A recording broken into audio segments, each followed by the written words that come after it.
अस्सलामुअलैकुम जी। आज हम बनाने जा रहे हैं बड़े मज़ेदार से रमज़ान स्पेशल दही बड़े। उसके लिए मैंने यहाँ पर एक प्याली बेसन ले लिया था। उसमें 1/4 चम्मच मीठा सोडा, 1/4 चम्मच अजवाइन, 1/4 चम्मच नमक का और थोड़ी सी कुटी मिर्च शामिल कर ली थी। और मैंने कुछ इस तरह का ना बैटर सा बना लिया था। मैंने 5 से 10 मिनट का इसको रेस्ट दे दिया था। रेस्ट देने के बाद ना मैंने एक पैन ले लिया था और इसके अंदर ऑयल शामिल कर लिया था और भल्लों की शक्ल बना ली थी इस तरह की। और जी मैंने तकरीबन ना इसको 5 से 7 मिनट ना एक साइड में बनाया और फिर मैंने इसकी साइड्स को चेंज कर दिया और दोबारा से मैंने ना इसको 5 से 7 मिनट बना लिया। हमने ना अपने भल्लों को ना मीडियम आग पे रखना है। मीडियम आग पे रखने से ये होगा कि जो इसके अंदर की डो है ना वो अच्छी तरह से बन जाएगी। तो जी मैंने इसकी साइड्स को चेंज कर लिया था। कुछ इस तरह के ना ये गोल्डन ब्राउन हो गए थे और बड़े क्रिस्पी से बन गए थे। तो मैंने ना अब आपको तोड़ के दिखाना है। ये देखें जी, बड़े अंदर से सॉफ्ट और बड़े नरम बन गए थे और साथ में ना अंदर से आप देख लें कि ये सारे अच्छी तरह पक गए थे। एक मैंने बर्तन ले लिया था। बर्तन के अंदर मैंने पानी लिया और पानी के अंदर ना हमने अपने भल्लों को शामिल कर देना है। नरम होने पर ना हमने अपने भल्लों को निकाल लिया। मैंने यहाँ पर एक डिश ले ली थी और डिश के अंदर ना मैंने एक एक करके ना अपने सारे भल्लों को रख दिया। डिश के अंदर ना मैंने अपने भल्लों को शामिल करना है। भल्ले शामिल कर लिए थे मैंने। एक साइड पे ना अपने टमाटर और हरी मिर्च जो है ना उनको बारीक बारीक काट लिया था। टमाटर हम इसके अंदर शामिल करेंगे।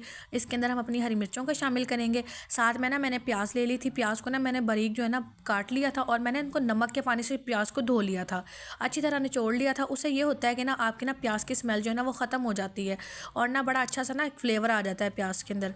प्याज को अच्छी तरह धो लिया।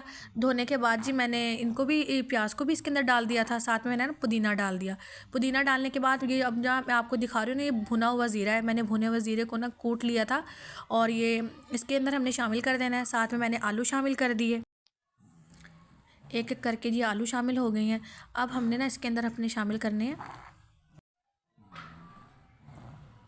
अब हमने ना इसमें शामिल करनी है अपनी दही। मैंने यहाँ पर ना एक पतीले में 1 किलो दही ले ली थी। दही के अंदर ना मैंने अपना वही जो रोस्ट किया हुआ ज़ीरा था ना हमने उस ज़ीरे को शामिल करना है इसके अंदर। साथ में ना मैंने इसके अंदर हरी मिर्च और हरे धनिया का ना पेस्ट शामिल कर लिया था। 1 चम्मच भर के हरी मिर्च हरे धनिया का पेस्ट शामिल किया। यहाँ पर ना मैंने कुटी मिर्च और इमली का पेस्ट ना 1 चम्मच भर के शामिल कर दिया। मैंने यहाँ पर चाट मसाला शामिल किया। मैंने नेशनल का चाट मसाला इस्तेमाल किया है। आप जो कोई भी आपको अच्छा लगता हो ना चाट मसाला आप वो यूज़ कर सकती हैं। फिर मैंने इसके अंदर ना अपना नमक शामिल करना है।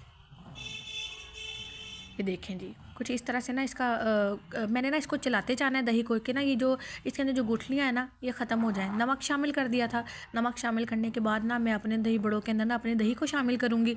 ये देखें जी, बिस्मिल्लाह कीजिए। दही मैंने अपनी इसके अंदर शामिल कर दी थी और ऊपर से ना वही हम भुना और कुटा हुआ ज़ीरा इसके ऊपर डाल देंगे।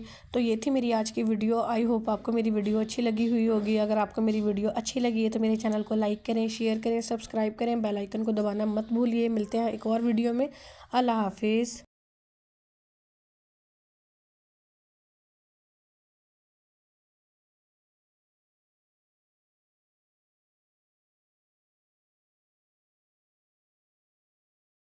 मिलते हैं आपसे एक और वीडियो में। तब तक के लिए अल्लाह हाफिज़।